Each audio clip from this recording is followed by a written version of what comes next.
mostly women, they come for a visit for inability to conceive.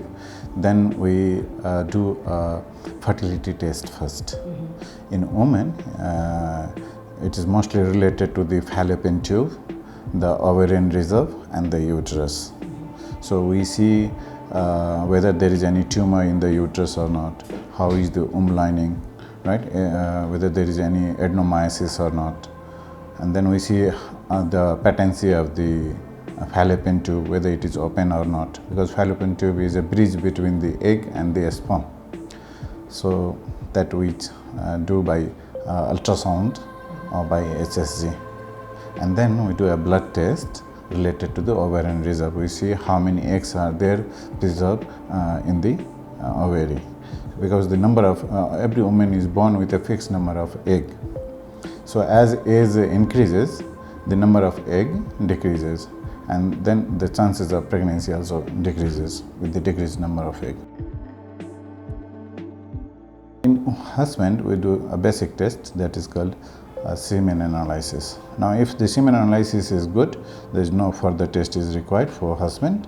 But if it is too low, or say the number is low, or the motility of the sperm is low, or the morphology of the sperm is very bad, then we do further hormonal test, right?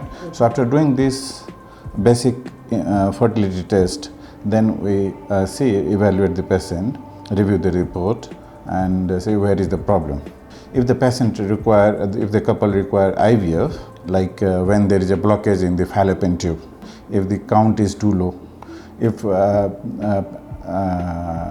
they have been trying for pregnancy for too long, if age is a bit advanced, say the number of egg is very low, then we advise them for IVF. Once the IVF is decided, we put them some medicine to boost up their egg and sperm for short time, and then we call them on second day or third day of their period. Right? We counsel them about the expenses, the financial part, so that they can get ready for the finances. We counsel them about the success rate, right? And why their success rate is that. Because the success rate depends on so many conditions. It depends on the age of the wife and how the sperm, how bad is the sperm, how good is the womb lining.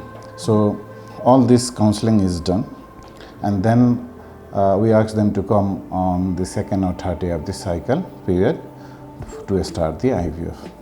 Now when they come on the second day, we do a basic test, that is the ultrasound and a hormone test, to see whether that cycle is suitable for the IVF or not. So once everything is good, then we start the hormone injection for 10 to 12 days. On second day or third day, we see on ultrasound how many follicles or how many eggs are there in each ovary, and then we start the injection. And then we call them every third, fourth day to monitor the follicle, the egg development. Okay. Once it is mature, once the egg are mature, roughly after taking 9 to 11 days of injection, it gets mature.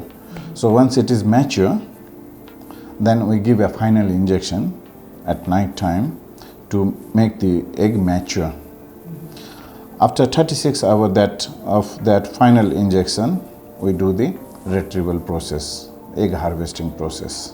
And we advise the patient to come with the husband and to come on empty stomach overnight the next day, and we do an egg harvesting process. It is under anesthesia, and it is a very short anesthesia, 10-minute, 15-minute anesthesia. The procedure is 10 to 15 minutes.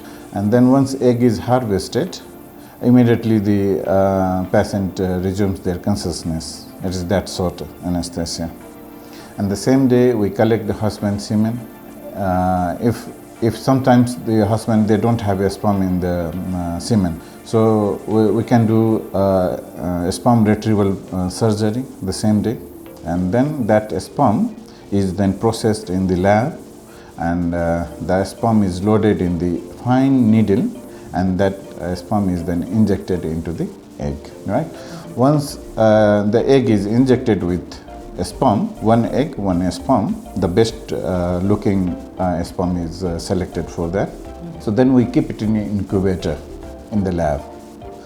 And the next day, the embryologist check whether the egg has fertilized or not. Generally, it is like 80% of the egg they fertilize. It is rule of 80. So the next day, the embryologist check whether how many eggs are fertilized. Again, the next day, now that egg has to multiply every day, right? Because it undergoes the process of mitosis, that is the cell division. So if today it is a single cell, if today the egg is injected with the sperm, now there are two cells in it, right? The next day it will become 2 cells. The next day again it will become 4 cells, and on the third day it should become 6 to 8 cells. So that has to be monitored by the embryologist. And once it reached around 8 cells, then we plan for the embryo transfer.